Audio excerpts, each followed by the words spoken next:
உட்கார போலான்னு போறவங்களை கூட ஏச்சி நிக்க வச்சிடறாங்க அடுத்த சீனுக்கு. இந்த சீட்டு மேலே ஏறி நின்று தான் பார்த்துருக்கோம்.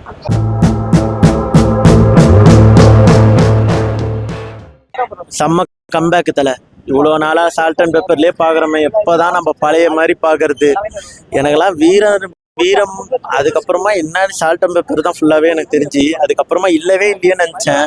கடைசியில பார்த்தா இதுல வேற லெவல்ல காமிச்சிட்டாங்க. தீனா வாலி எல்லாத்தையும் இறக்கிட்டாங்க தலை. ஏன்னா இது ட்ரெய்லர்ல வந்திருக்கு. உங்க கையில ஒரே ஒரு ரிக்வஸ்ட் என்னன்னா, தயவு செஞ்சு வரவங்க கையில எல்லாம் கேமியோ யாரு என்ன நல்லா பண்ணிருக்காங்க மட்டும் கேட்டுறாதீங்க. வந்து பார்த்துட்டு ஒரு 4 நாள் 5 நாள் கழிச்சு கேளுங்க. சூப்பரா ஃபேன்ஸுங்களுக்குலாம் இது 100% ஓகே. ஜென்ரல் ஆடியன்ஸாக வரவங்களுக்கு 70%லேருந்து 80% வரைக்கும் ஓகே பண்ணணும். கமர்ஷியலாக பார்க்கணும். கதை இருக்குதான்லாம் பார்க்காது. கமர்ஷியலாக வந்து பாருங்க. ஓ இந்த மாதிரி அஜித் அப்போ பார்த்தது இப்போ பார்க்குறோமே, பரவாயில்ல நல்லா இருக்கு. ஜிவியோடைய பிஜிஎம் ரீமிக்ஸ் எல்லாமே கரெக்டான அந்த வைப்பில் இறங்கியிருக்கு. இந்த ஆல்ஸ் பேக்கெட்லாம் கொடுத்துறாங்க.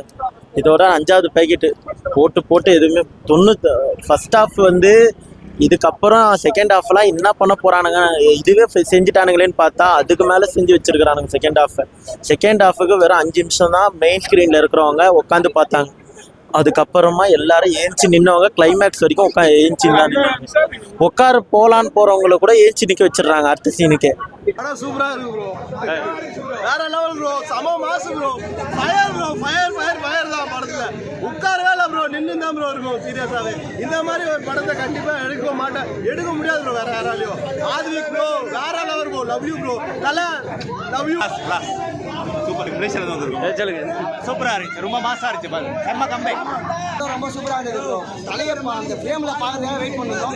திரும்ப தலைய அந்த ஃப்ரேம் கூட நல்லா இருக்கு. எல்லாரும் வந்து அம்மா தல ஏகே இஸ் பேக். வேற எந்த லெவல்ல பிடிச்சிருக்கு ஏக உங்களுக்கு? ஆசார் 19 ஷோ போறேன். ஃபேமிலியோட நாட்டியம் போறேன்டா. அஜித்தோட கேரக்டர் செதுக்கி வச்சிருக்காங்க ப்ரோ. அவன் ஃபேன் பாயின்னு சொல்லல, செதுக்கி வச்சிருக்காங்க ப்ரோ. ஜி பிரகாஷ் மியூசிக் பயங்கரம் ப்ரோ. டைப்ல உட்காரவே இல்லை ப்ரோ. சீட்ல மேலே நின்று தான் பார்த்தேன். சீட்டு மேலே ஏறி நின்று தான் பார்த்துருக்கோம். ஏன் ப்ரோ நான் டிக்கெட் வாங்கிட்டு உட்காரவே இல்லை ப்ரோ. 90% ஏன்சி கற்றுக்கிறோம். அந்த மாதிரி போகிறோம். ஏன்டா பக்கத்தில் தலைநகர் அஜித் வச்சிருந்த ஆல் செக்ஸ்லாம் வச்சுருந்தாங்க எல்லாருக்கும். அதை போட்டு அதை முன்னில் துருவம் யோசிக்கணும்.